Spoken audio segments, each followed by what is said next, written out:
her classroom and automatically locked the door, secured her purse in a metal cabinet, and then removed a pile of notebooks from the wooden closet. She selected the one on top, purple color, purple ink. It had to be Valerie's. Charlotte had just started to read when the principal, Natalie Albert, using her master key to open the locked door, appeared. The principal, tall and model thin, had the reputation of never wearing the same outfit twice. Today, she wore a red power suit that complemented her dark hair and chocolate brown eyes. I hate to say it, sweetie, but we just caught a break. Natalie was about to say something else when her eyes zoomed in on Charlotte's new ring. Oh my, what's old Francis done now? Charlotte was stung, more than a little annoyed. A lot of hard work, that's what. She knew better than to tell Natalie that her husband had lost his wedding ring. He thought maybe it slipped off swimming. He'd been filled with remorse, replaced it immediately, and bought Charlotte a diamond replacement ring. Oh, Charlotte, don't be so sensitive. Anyway, that's not what I want to talk about, my friend. Bertha Trombetta died last night. A heart attack. The witch is dead. It took a moment for Charlotte to process this. In the distance, a church bell chimed, "Ask not for whom the bell tolls." Natalie bowed her head and folded her hands in pretend piety. Natalie pointed her red nails to the ceiling. There is a God, after all. Charlotte closed her eyes and swallowed hard. Dead? Are you sure? She was here Friday teaching across the hall. The image of Bertha Trombetta, smoking, floated before Charlotte's closed eyes. Teaching, screaming her head off, more likely. I bet she gave herself the heart attack. But I must say, her timing was perfect. This was cold, even for Natalie. But the principal was under a lot of pressure. The principal placed her hands on Charlotte's desk and leaned in close. Life goes on. That's actually why I'm here, Charlotte. I need you to go to... Sorry. I got too interested. I need you to go to Bertie's funeral. Charlotte immediately shook her head. No. Natalie waved a hand, anticipating Charlotte's objection. I know, I should go myself. Normally I would, but I can't this week. Not with the visitors from state ed here. And someone has to represent the school. Charlotte thought of an escape. Does Lagakis know? Natalie nodded. I just told him. He's in his office now, on the phone with the family. Perfect, send him. Or do we need him at the school? Natalie laughed a second time. Be serious. But yes, he asked me and I can't very well refuse. You'll have to go with him. I'm sorry.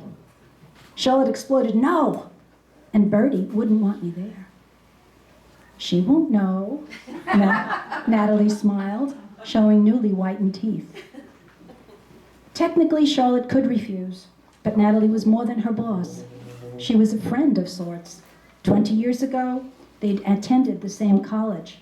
It was Natalie who recognized Charlotte at a job fair 3 years ago and offered her the position of teaching English. At the time, downsizing at Francis's firm had made the Murphys anxious, and Francis had been relieved when Charlotte was offered work. He kept his job, however, along with a big raise, and now he was after her to quit. Charlotte didn't want to. Natalie pressed her advantage. You owe me, sweetie. I need this. Charlotte made a last-ditch effort. Look, she pointed at her stack of journals. Sweetie, I know you don't read those things. I read every word, unless they ask me not to. Save the buzzword for the visitors. I need this, Charlotte. With you there, maybe Lagakis will behave himself. Good luck with that, Charlotte said. But all right, under protest.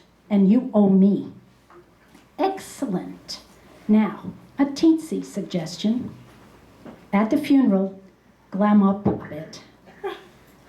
Lose the librarian look for the day. Black dress, heels, hair down. The librarian look?